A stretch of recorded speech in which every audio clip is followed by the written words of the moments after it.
Hello, hi. My name is Anita and I'm from SMK Tasisil Convent.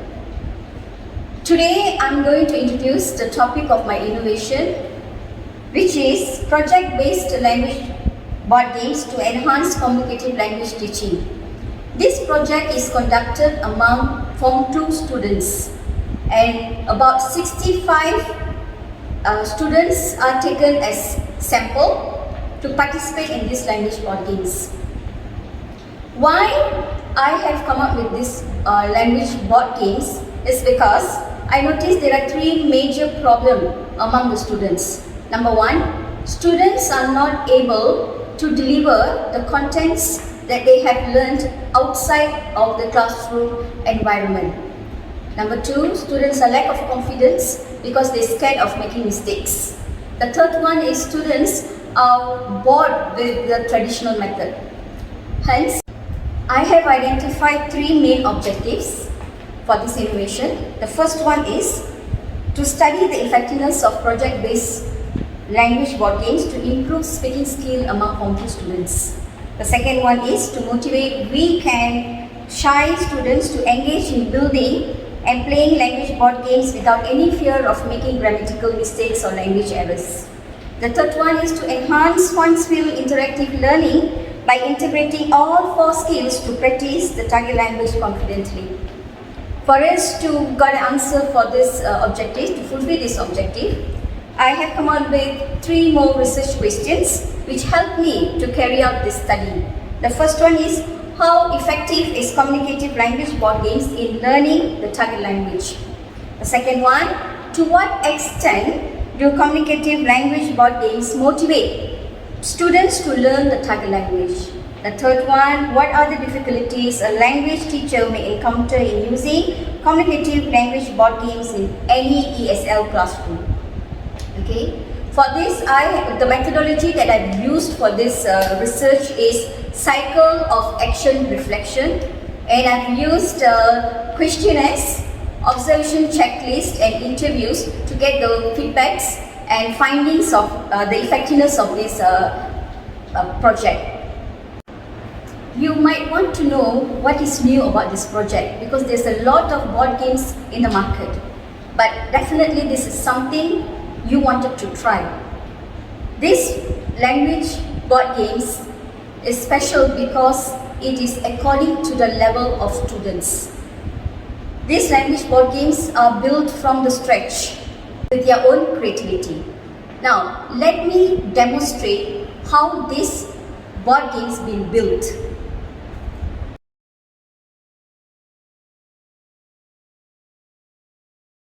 If you notice, this board game is built based on the poetry topic, which is My Hero. And you notice there's a lot of pictures. This is resemble the board game of Monopoly. If you notice, each picture here represent the lines of the poetry. How students can play this game? First of all, students have to rearrange the lines according to the pictures. Okay, once they have rearranged the jumble up lines, students and other team members, they will read the lines.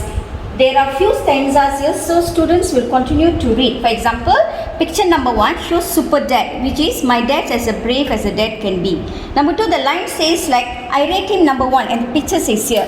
By playing this game, at the end of playing this game, students should be able to know the entire poetry, right? Next, what student will do is, this board games is just as other board games where there will be at least 3 to 4 players.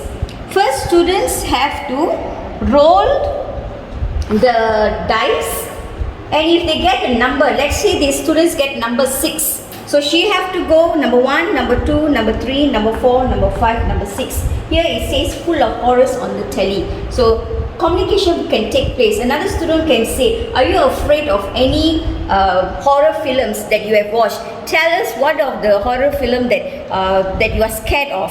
Next, in order for the students to answer, students can pick questions from this question card. For example, here I pick one question. For example, do you think my superhero is a good title for this poem. Why or why not? So students have to respond to these questions in a way communicative language teaching is taking place, right? If let's say the students is unable to answer the questions, then the students have to go and take a cue card from the penalty. Maybe students might go 2 steps backward or 2 steps two steps front. If let's say the students are able to answer the question, student will gain a reward where they will get a thank you card, or maybe there is some other bonus that they will get. For example, they can move forward 2 steps. So that was my little demonstration about the language board games which I have built. You can use these language board games as one of the teaching aids in your own classroom. You can customize that according to your own creativity. And please remember, there is no one board game which suits or fits all learning process, alright? So finally, I would like to encourage all teachers to be creative and innovative in teaching your own students. So thank you for giving me this opportunity to present my innovation.